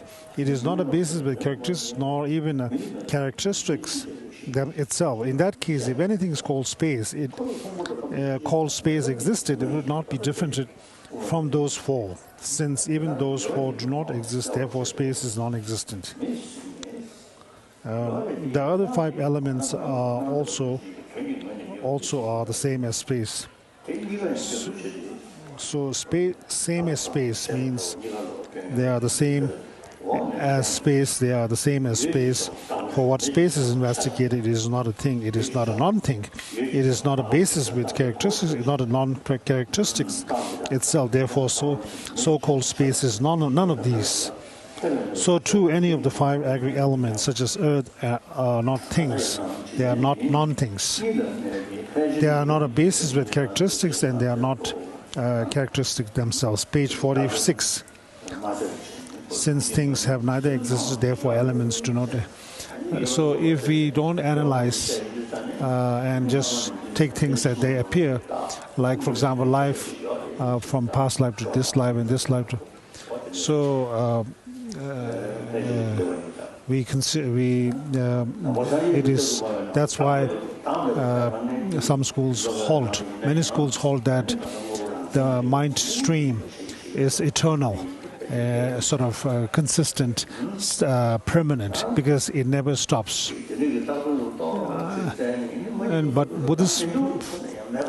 But in Buddhist tradition, we are also faced the same question, but the answer differs. The mind stream does continue forever, but it is inherently empty. And dependent origination, mind stream continues. Relative. So the Buddha declared in the text 46, page 46, Katyayana, the world holds to two states, for in general it holds to existence or non-existence. Therefore I say that due to the dependent origination, the aggregates and so on are free of fault of existence and non-existence. I declare that they are not annihilated and not permanent, but I do not say they don't exist. That being so, it is not pointless to teach Dhamma in terms of aggregates, elements and bases. Those of little intelligence view things as existence or non-existence. They do not see what should be seen, that which is fully pacified and peaceful. Those with little intelligence, whose eye of intelligence obscured, do not comprehend supremely profound dependent originations. Since they view things as existence or non-existent, and they view them as annihilated or permanent. Therefore, they do not see what should be seen, nirvana, that is fully pure, pacified and peaceful, thus revealing Dhamma in Tibet. So, His Holiness says, so since things do not exist inherently, inherent nature cannot be found, everything exists on the basis of designation, or now as names, mere names, because otherwise we cannot. Otherwise, there's no way things can exist.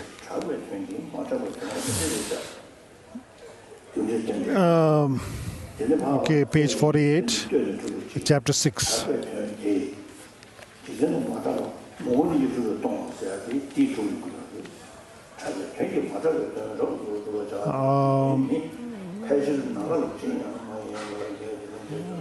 Objection. You have taught the emptiness of aggregates, elements, and bases, and I wish to hear about emptiness. Therefore, it is now appropriate to investigate attachment in someone with attachment. Response. We shall do just that.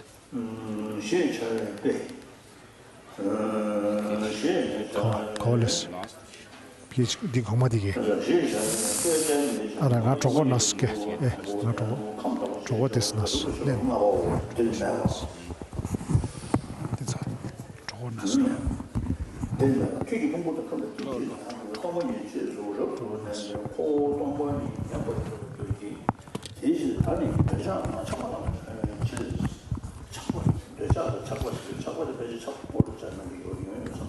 We're on chapter 6.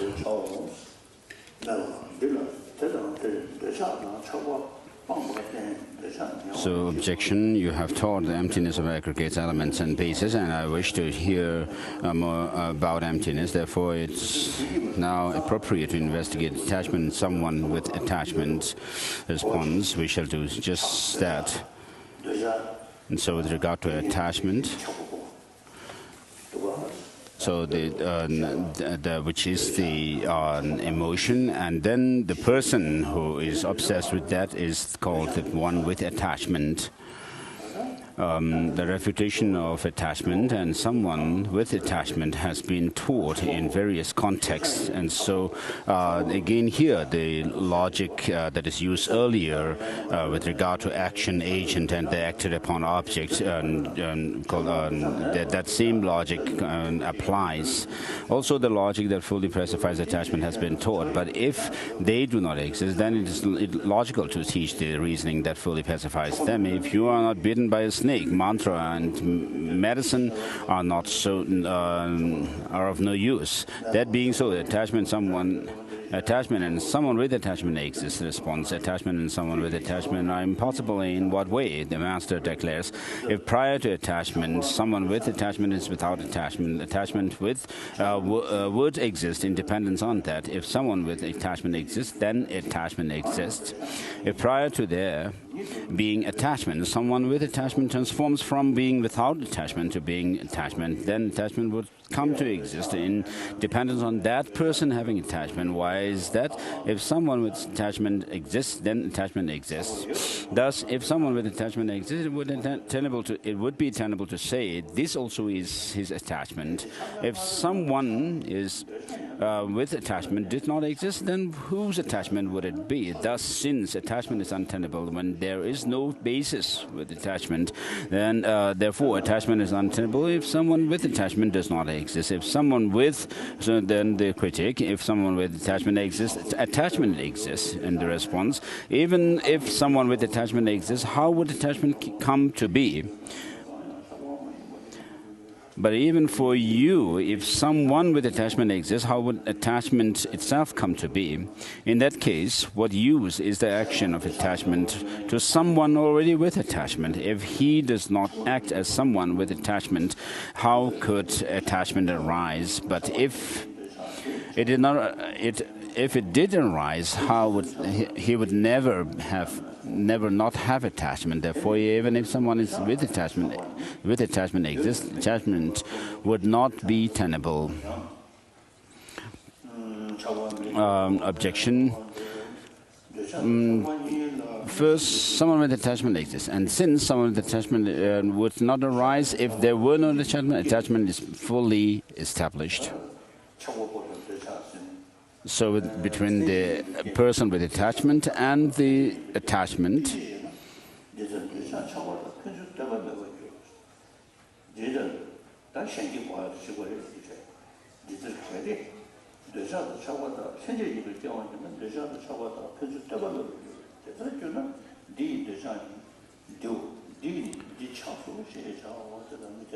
so whether attachment exists or not, analysis is the same for someone with attachment. If you thoroughly investigate whether someone with attachment exists, then whether attachment exists or not for someone with attachment is completely untenable, and the analysis is the same. Why is that?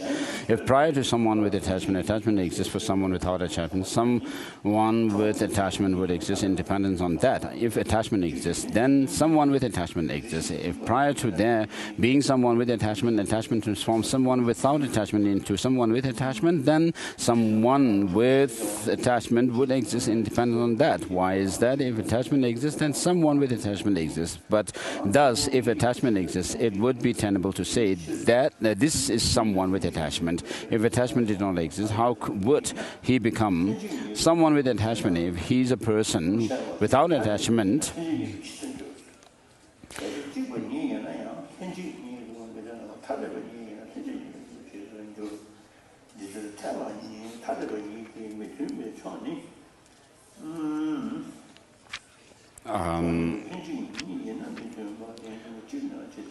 At the end of page number 49, objection, neither attachment nor someone with attachment exists in temporal sequence. For these two arise simultaneously. Response, it is not that attachment and someone with attachment arise simultaneously. It is not tenable that attachment and someone with attachment arise simultaneously. Why is that? For then attachment and someone with attachment would be mutually independent. If attachment and someone with attachment were to arise simultaneously, attachment and someone with attachment would be mutually independent.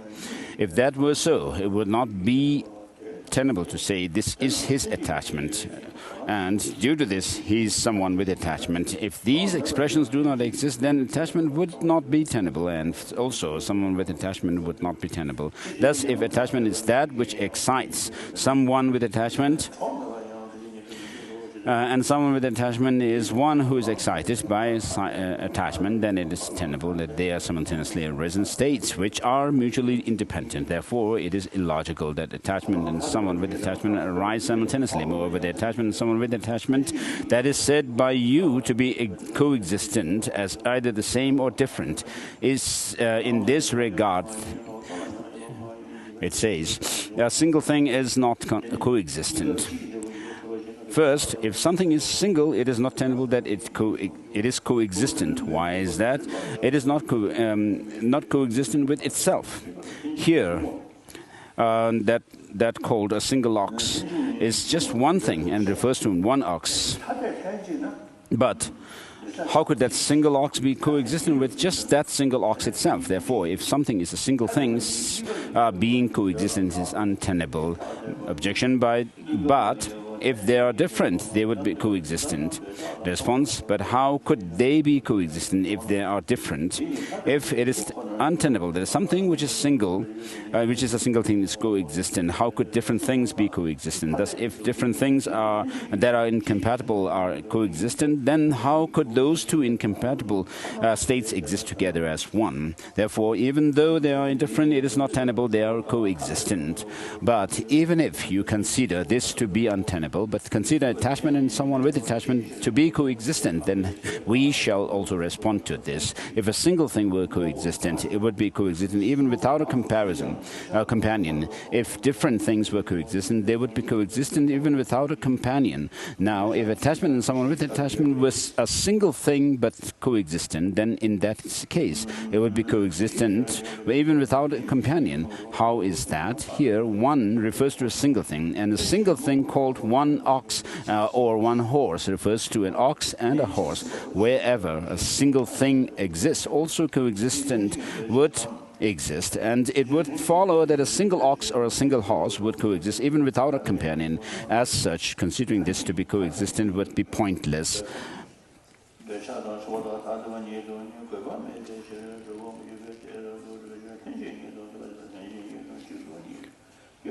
Objection, difference does not exist in oxen, nor does it exist in horses, but coexistence exists for both. Just as union is a shared general result of both. But if difference exists for each and difference is twofold, then things would exist separately without mutual dependence. But this is unacceptable. Therefore, difference exists in two things that coexist.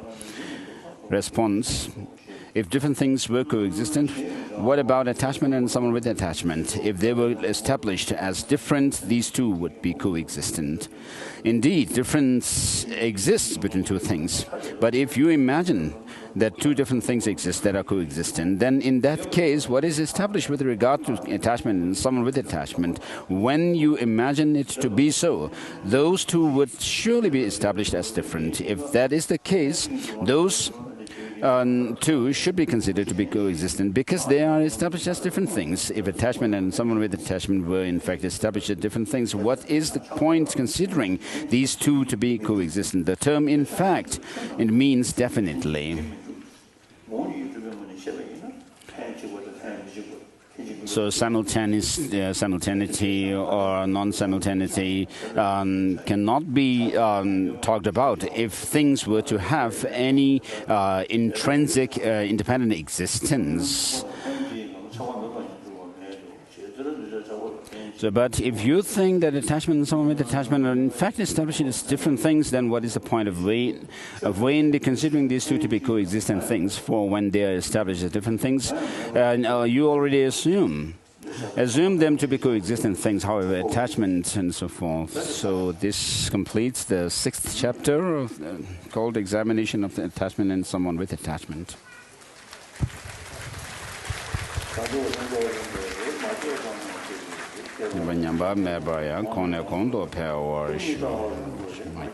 May the sublime jewel bodhicitta rise in those who have not taken, in whom it has not yet taken root. May its never decline but increase ever further where it has taken root.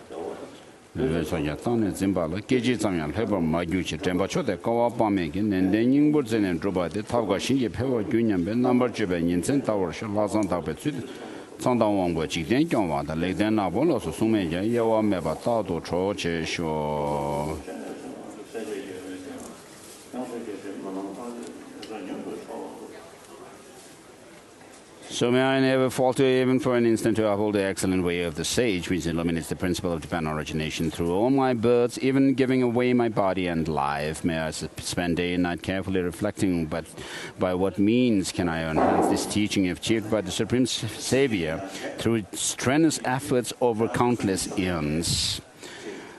So tomorrow we will do the bodhicitta generation of bodhicitta ceremony, and therefore before you come here in the morning, it would be good to at least go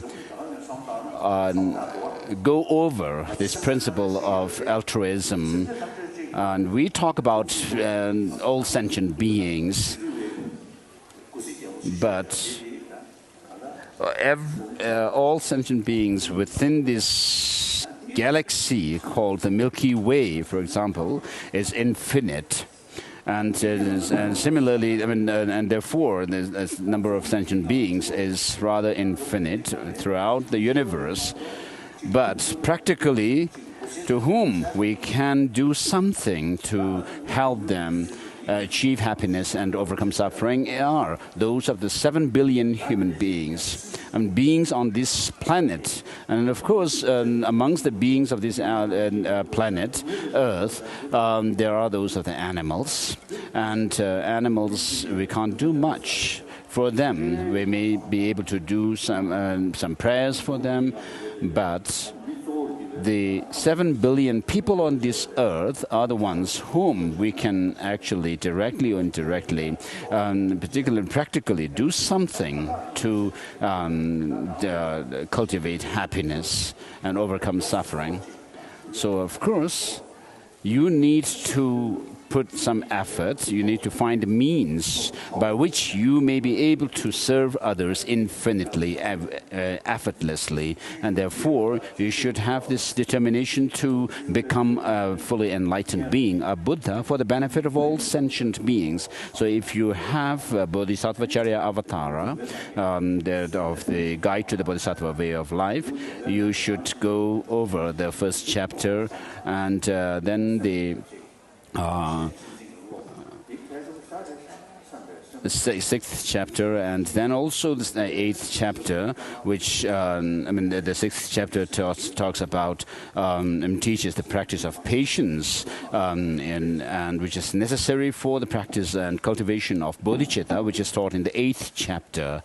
And so use these texts to reflect on bodhicitta and have this determination to become enlightened for the benefit of all sentient beings before coming here